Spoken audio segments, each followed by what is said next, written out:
वक्त कलेक्ट्रेट पर प्रधानमंत्री पहुंच चुके हैं। प्रधानमंत्री नरेंद्र मोदी और जैसा कि पहले से तय था कि नामांकन दाखिल करने के लिए आएंगे और उस समय के अनुसार प्रधानमंत्री यहां पर पहुंचे हुए हैं। तमाम लोग जो है उनका अभिवादन कर रहे हैं प्रधानमंत्री, और यहां पर आप देख सकते हैं कलेक्ट्रेट पर प्रधानमंत्री जो है तमाम लोगों से बनारस के लोगों से बात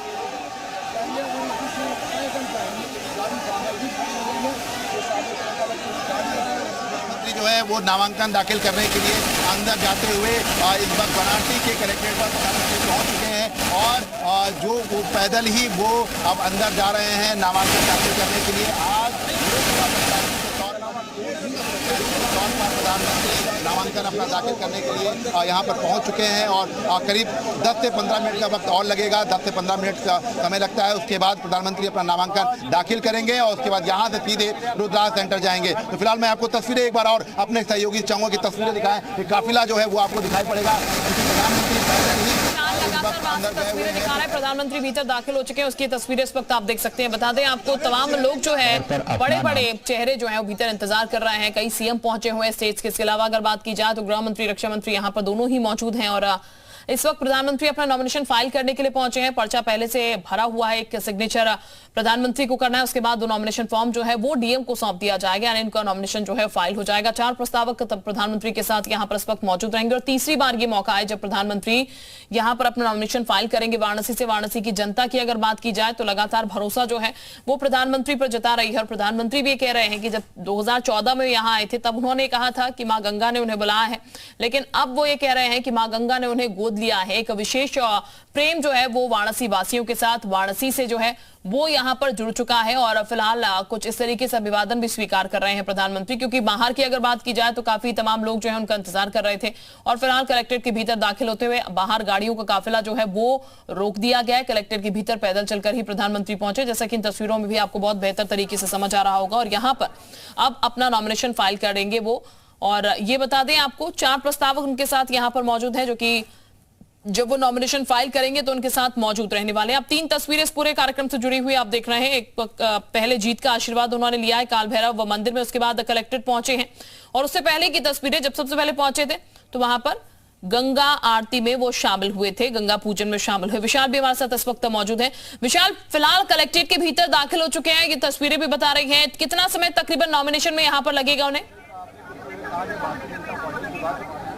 देखिए बिल्कुल ये जो तस्वीरें हैं ये बहुत कुछ बयां कर रही हैं। जिस तरह से लगातार बीजेपी अपना सियासी ताकत दिखाने की कोशिश कर रही है, उस कोशिशों को बल मिलता है। और यही वजह है कि जब बड़ा चेहरा प्रधानमंत्री देश के जब चुनाव लड़ते हैं और काशी से, तो इसका पूरा फर्क दिखाई पड़ता है। और इसी वजह से आप देखिए प्रधानमंत्री जरूर पहुंच गए हैं यहाँ पर, लेकिन उसके साथ साथ आप देखिए तमाम जो और भी सहयोगी दलों के जो अध्यक्ष हैं वो यहाँ पर पहुंचे हुए हैं। इसके साथ साथ तमाम राज्यों के मुख्यमंत्री यहाँ पर पहुंचे हुए हैं। तो इस तरह की जो चीजें हैं ये एक संदेश देती हैं। और आप देखिए अगर लगातार प्रधानमंत्री जिस तरह से यहाँ पर आए, रुके, पैदल जो है कलेक्ट्रेट के अंदर गए, बाकायदा उन्होंने लोगों का अभिवादन किया। तो जो प्रोटोकॉल होता है उस प्रोटोकॉल का पालन किया उन्होंने। और उन्होंने बतौर प्रत्याशी, देखिए होता क्या है, प्रधानमंत्री होते हैं, सुरक्षा के कारण होते हैं, तो उनकी गाड़ी कलेक्ट्रेट के अंदर भी जा सकती थी और उसमें तमाम नॉर्म्स होते हैं, लेकिन उन्होंने बतौर एक साधारण प्रत्याशी की तरह ही जो है अंदर पैदल जाना समझा। और आप देखिए यही एक बड़ा मैसेज है, क्योंकि इस तरह की तस्वीरें हम काशी में अक्सर देखते रहे कि प्रधानमंत्री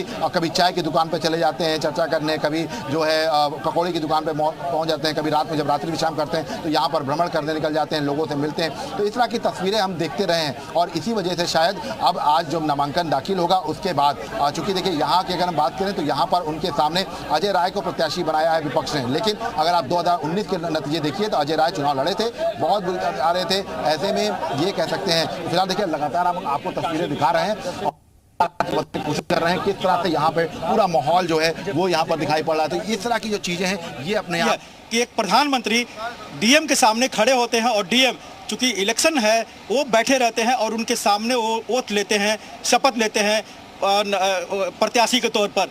तो एक लोकतंत्र की, भारतीय लोकतंत्र की एक बड़ी विडंबना है जिसकी आलोचना बाहर के कई लोग करते हैं, देश में भी कई लोग करते हैं, ऐसा बीजेपी के नेताओं का भी कहना है। लेकिन एक वो तस्वीर आप देखिएगा, हमारे दर्शक भी देखेंगे, कितनी खूबसूरत तस्वीर होगी। जो डीएम हैं, जिलाधिकारी हैं, वो बैठे रहेंगे और प्रधानमंत्री नरेंद्र मोदी सिग्नेचर करने के बाद जो शपथ लेंगे वो खड़े होकर उनके सामने शपथ लेते हैं और वो प्रक्रिया भी शुरू हो गई है, जो हमें जानकारी मिल रही है। तो एक बड़ी अच्छी तस्वीर वहाँ पर, जो बीजेपी के तमाम बड़े नेता वहाँ पर हैं, एनडीए के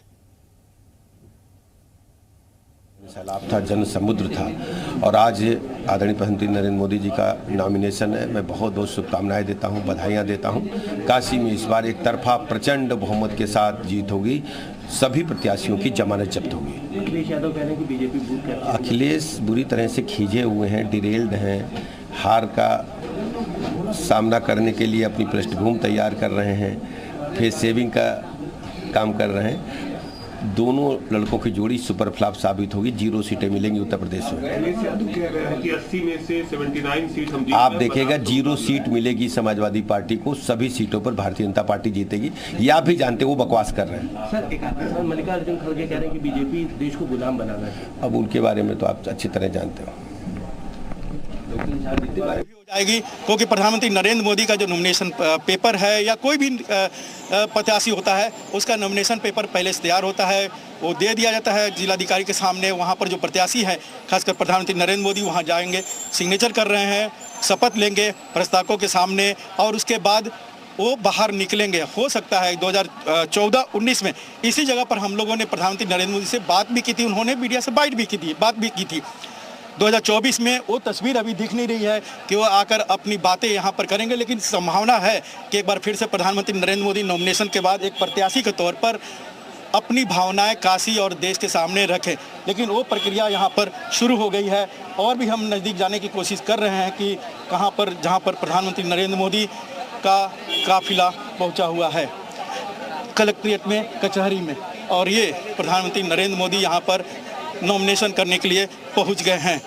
आप देखिए कि इस घड़ी का काफी देर से इंतजार भी हो रहा था और ये बता दें आपको कि नॉमिनेशन फिलहाल प्रधानमंत्री अपना फाइल कर रहे हैं। वक्त एक बहुत छोटे से ब्रेक है, तुरंत लौट रहे हैं।